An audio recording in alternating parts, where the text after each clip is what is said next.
नमस्कार विद्यार्थी मित्रांनो, मी प्राध्यापक गोपाळ परांडे, संचालक गुरुकृपा कॉमर्स अकॅडमी परभणी।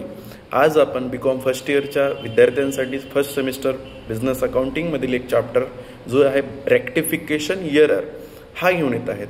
तर विद्यार्थी मित्रांनो, रेक्टिफिकेशन एरर म्हणजे काय तर हे आपण थोडक्यात पाहूया। तर जे की आपण जर्नल एंट्रीज करतो, लेजर पोस्टिंग करतो, सबसिडरी करतो, तर या आपल्या हातून काही चुका होत असतात। तर त्या चुका सॉल्व करण्यासाठी त्यावरचा एक पर्याय, त्यावरचा एक उपाय म्हणून हा रेक्टिफिकेशन एरर आहे। तर मित्रांनो, रेक्टिफिकेशन एरर हा सब्जेक्ट पाहण्यासाठी आपण पाहूयात की कोणत्या टाइप्सचे एरर असतात। तर विद्यार्थी मित्रांनो, 4 टाइप्सचे एकूण एरर दिलेले आहेत आपल्याला। तर पहिला आहे एरर इन ओमिशन। ओमिशन म्हणजे दोन्ही बाजूला आपण ती एंट्री रेकॉर्ड केली नाही किंवा एका बाजूला ती एंट्री रेकॉर्डच केली नाही, म्हणजे लिहिलीच नाही, त्याला एरर इन ओमिशन म्हणायचं आहे। दुसरं आहे एरर ऑफ कमिशन। आणि एरर ऑफ कमिशन मध्ये आपण काय करतो, काही अमाऊंट ज्या असतात, अमाऊंट त्या आपल्याकडून चुकून लिहिण्याच्या राहतात किंवा आपण जसं 580 आहेत तर आपण 850 लिहितो किंवा आकडे मागे पुढे होतात। तर अशा पद्धतीचे जे एरर असतात त्या एररला एरर ऑफ कमिशन असं म्हणतात। तिसरा एरर आहे विद्यार्थी मित्रांनो,